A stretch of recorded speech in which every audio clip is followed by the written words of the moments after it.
Hey everybody, welcome back to another episode of Lift High the Cross podcast. My name is Ray Sexton, and well, thank you so much for tuning in. Just a couple of things before we get on with the podcast. I'm going to be away for a little bit, so I'm going to be doing a lot of interviews and podcasts in advance, so that's why if something seems a little bit dated and I'm not posting anything really recent or any normal or right out of the blues news. I'm not talking about it on the podcast. That's because I'm going to be on vacation for a week on the first week of January. That's why I'm going to have some things posted in advance. So I'll have episodes for you guys. So even though when I'm on break, I'll still have guys stuff ready for you. That's why if anything seems kind of old news or anything like that, that's the reason. Also, one more thing, I changed the setup for normal video podcasts. This is how I'm going to have a lot of my podcasts done, at least for a little bit.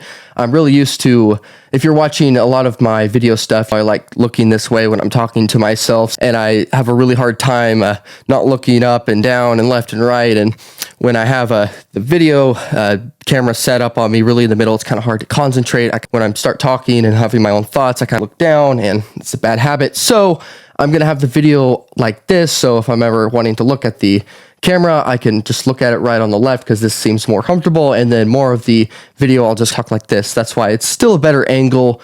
So if I'm not looking at this the entire time, it'll look halfway decent, and it'll still be good for clipping. That's why it's going to be like this. And also, one more thing, I have started a Patreon, and if anyone wants to help donate, just a single donation or monthly donation, help pay for causes like equipment, for location expenses, for podcasting, it'll be much appreciated. My Patreon will be under my description. If you click the link, you can donate how much ever you want. Even $1 would be really helpful. Thank you so much for the support. And really, the best support you could do is just give me a subscribe on YouTube or give me a follow on Spotify and give it a 5-star review. That's the best way, all in all, to help the channel grow and help continue to keep going and get more viewership. Now, all that's out of the way. Thanks for tuning in. I've got a great topic for you guys today. I want to talk about this topic I've been dying to discuss on the podcast for a long time. I've talked about it with Reverend Fisk because he's talked a lot about it on Twitter, on his own podcast and YouTube, and it was fun talking with him, but I'd like to have an episode where I'm just talking about my own personal thoughts about it, because I do admit I was kind of drawn by this movement a little bit in my younger high school years. And if you read the title for this episode, you know what I'm talking about, and it's the Red Pill movement. And for a lot of people who don't know what the Red Pill movement is, I'll give a little small description of what it is before I start giving my thoughts about it. So the Red Pill movement is, or why it's called the Red Pill is because of the movie The Matrix. And The Matrix, Neo, he goes into this world out of his regular world, and he realizes it's something that he's never seen before. And the whole point, and he goes to this man named Morpheus, and he's telling him he's a chosen one. Has a bigger purpose than the life that he has already, which is just a dull, boring life. He just works 9 to 5, and he doesn't seem that special. But Morpheus tells him he is destined for way more. And so he presents him these two options. He takes a blue pill. He'll forget about this, and nothing will ever happen. Nothing will ever have happened. He just go on to his regular life and be bored with it, but at least he'll have no memory of this.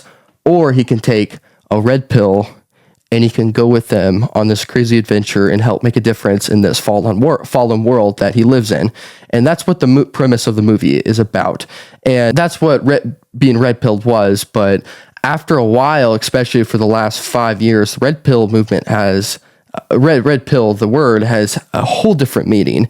It has a lot of different meanings of different topics, but really the red pill just mainly means that you have been awakened from some either propaganda or something, new information that you never heard before. And after hearing this information, you were blown away and things will never be the same again. And that's what a lot of people that are conspiracy theorists, a lot of people that are very hardcore Christian or extremely on the right side of America, that's a term that they use a lot. And that's that's kind of what the meaning was for a really long time.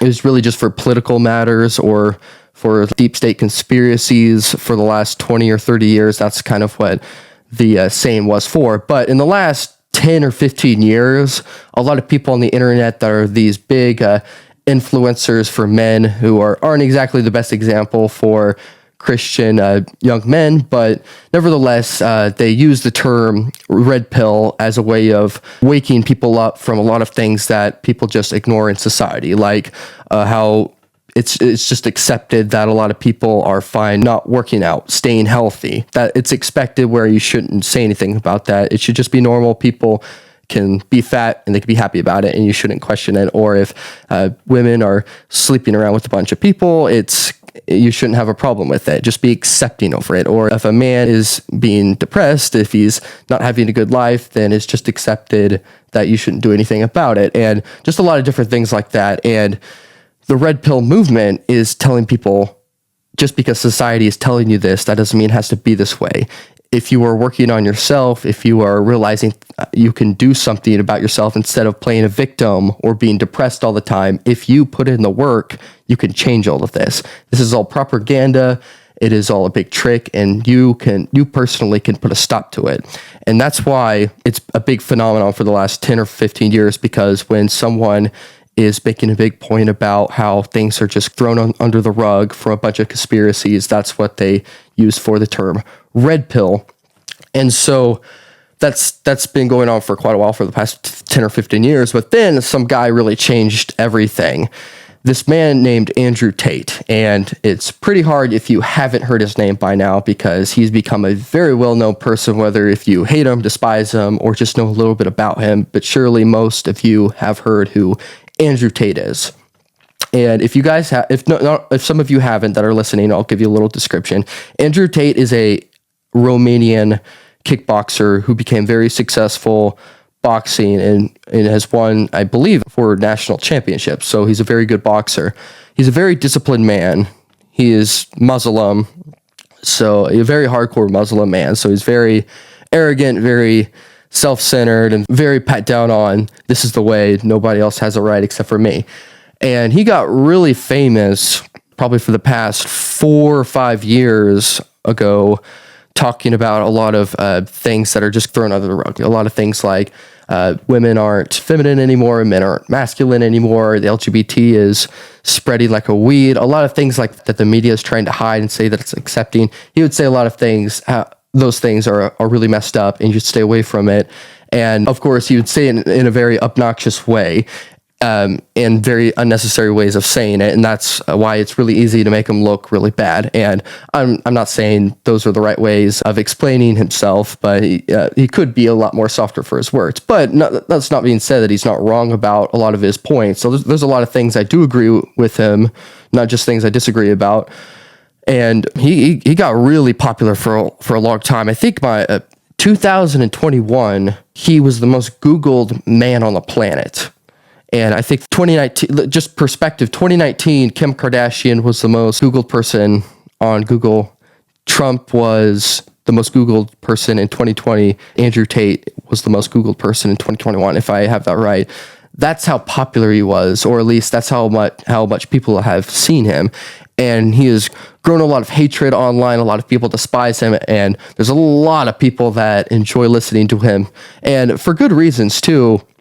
Because the internet and the media has been very nasty to the average man. The average man at times is not respected online, not respected from the common people, and there's not really much help. But Andrew Tate is, a lot of his good values is telling people that even though that times are going to be tough, you shouldn't be whining or playing victim or acting depressed all the time.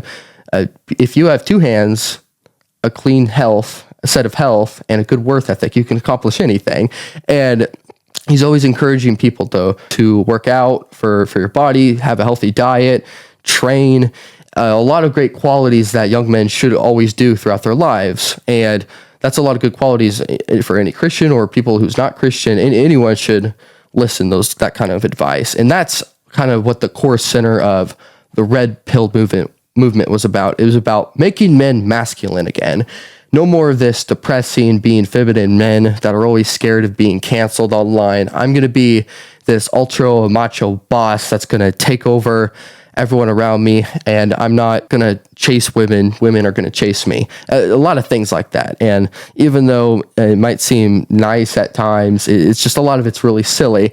And there is, I will say, a lot of good things that have come with the Red Pill movement, because during 2020, a lot of people were falling under the false media propaganda of how you should treat people, how a lot of unchristian cultures are taking over our country, and how a lot of people are just ignoring it because people took the news really seriously. They took things like different cultures seriously. Very, very secular parts of our country were taking over, and people were just okay with it, or at least they were scared to say something.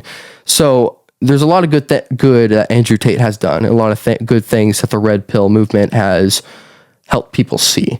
It's kind of the opposite effect of a better way to look at this. It's like the opposite effect of the woke culture, how liberals are encouraging people to be awakened to seeing how bad a lot of conservative values are. We should be awoken from those errors, and we should become ultra left leaning and be more accepting to things and be okay with a lot of modern secular values, and let people sleep around, let people encourage a lot of evilness and things like the LGBT community, and not giving rights of different religions to everyone except for Christians. A lot of bad thing, but that's the whole deal with the Red Pill movement. It's wanting to stay with conservative values, which is all great. However, just because it's conservative, that doesn't mean it's completely good, because I have a list of a lot of the things that is good core values from the Red Pill movement, and a lot of bad things in the Red Pill movement. And so a lot of things when I was in high school that I saw that was really good in this movement, that most 99% of people that considered themselves Red Pill online, is that they encourage people to be a disciplined man. Don't look at pornography. Don't be chasing women. Don't be eating junk food. Don't be living with your parents when you're 25 years old. Be disciplined. Go to work out. Do all these things. Always have a disciplined life. Be focused on things throughout the day, not just be unfocused, watching YouTube videos and being lazy. Unless if it's Lift High the Cross podcast you're listening to, stop listening or watching YouTube videos, because it's a waste of time, wasting your life away, wasting a lot of opportunities that God is giving you. So you should discipline your life so you can improve, which is the next thing that I saw that's good out of the Red Pill movement. Self-improvement. A lot of the Red Pill people, probably the main thing that they like to get across is that since we live in a great country, almost anything is possible. You can start a business, you can start a movement, you can do anything you want in your life if you just put a good work ethic in it. And really the only way you can start doing that is start with yourself, improve yourself, become a good worker, work out, always be ready for when the punches, because whatever you do in life, there's going to be bad things that are going to happen. You're going to mess up. You're going to be sad because bad things happen in this sinful world. But if you're always improving yourself, always rolling with the punches, you will always be successful, and you will always lead to good things. That's probably my favorite thing about the Red Pill movement, as it's always encouraging that because you control your mind in this life, you can always control yourself and help yourself improve to become a better person you were the next day. Finally, being independent, which is kind of the same thing, but being independent just is just a lot of things that comes with that. Being independent is not staying with your parents or living under your parents' basement till you're 25 years old. A lot of people, including Andrew Tate, encourage young men to not be living in your parents' basement that long. They encourage you to go provide something. If you're not pursuing something like a business or anything, fine, just go work somewhere. Become independent. Become your own man. That's one of the main things that God calls us for young men, is being independent, being able to provide not only for yourself, but for a family. And at times, the Red Pill can be very pro-family. And as from a Christian's point of view, a man needs to be independent in order to provide for his wife or his family. He needs to be working. He always needs to be improving himself so he can make money to provide, give his family the best life that he can possibly live, teach his family good values, become an independent person that has good values, being able to know what's right from wrong so they can teach their family the good values that Christ sends us out to do. And those are great values that even if you're not Christian, or if you're following someone online that says the red pill and not Christian, that's still a lot of great things that the Bible encourages young men to do. However, just like every other movement, there's always going to be error and a lot of bad things in whatever movement or influence that you get either online or in a book, and that's including the red pill movement.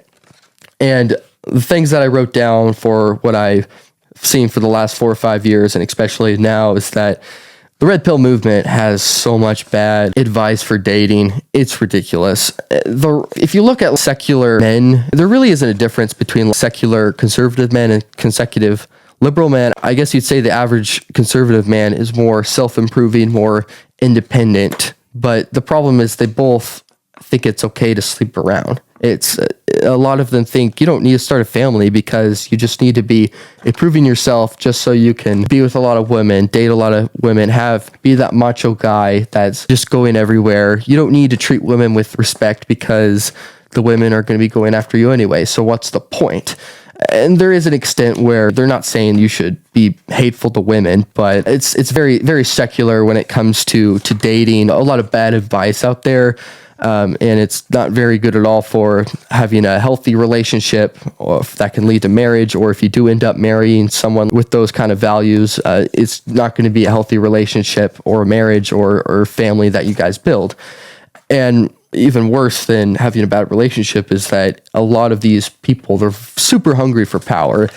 And what I mean by that is like internet power, being able to have a big influence online. It seems that a lot of those people are seeing all these dumb things that a lot of people, like the LGBT, find it's very easy to gain popularity online, to act like you're a victim or you're under attack by something. That's an easy way to get be famous online. And that's probably the most pathetic way to get famous online. I definitely agree with that, but it still goes away around from a lot of people that are extremely conservative because they like to go online, tell everyone who's wrong. They love the intention. They're always hungry for fame, always hungry for getting those clicks. And even worse, they're hungry for making money. It gets really bad.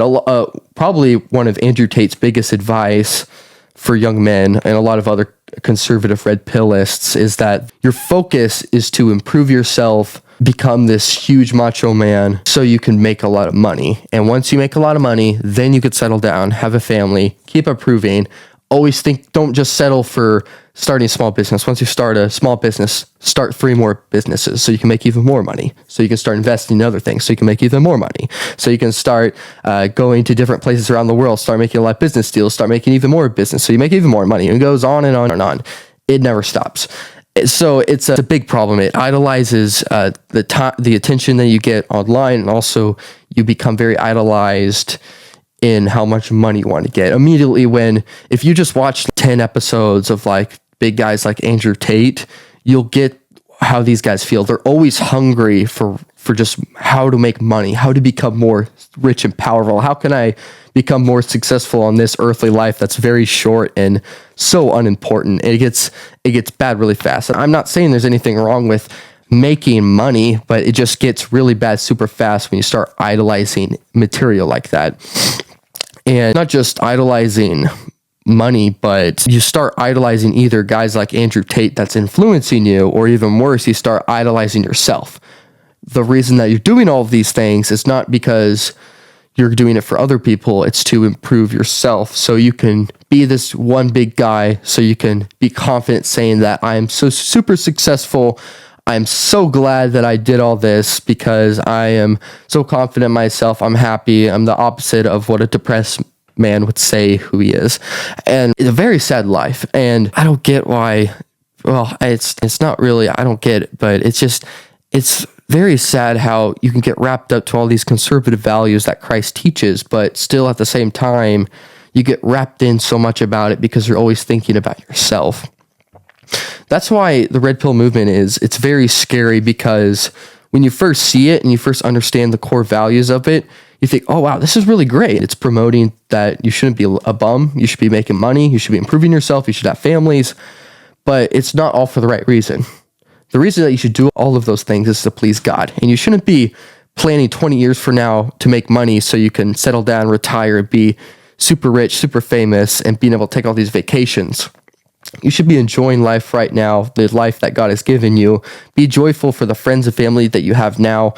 Whatever God gives you tomorrow, be thankful for it, and also the things that you have now, be thankful for it. Don't always be thinking about the future, because planning the future is really important for a young man, especially for me, but it's also super important to be thinking about the relationships and the things that you have right now.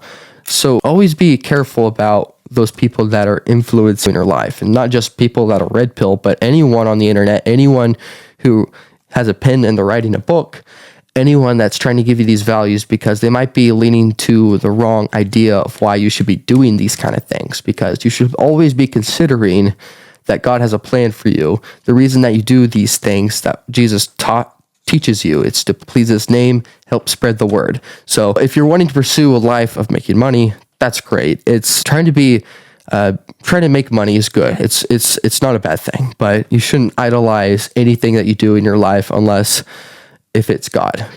Make sure everything you do, make it be because of a guy that was screaming on a live stream told you to do it. Do it because God is telling you to do it. God is the Alpha and Omega. He is the true life of the world. He is wanting everyone to become closer to him.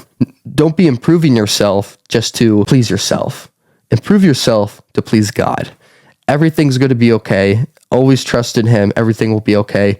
It doesn't matter if you become a millionaire at any point in your life, because you are leading towards something that's going to be way more valuable than making money on this world. Hope you guys enjoyed this episode. Thank you for tuning in. I hope you guys have a blessed day.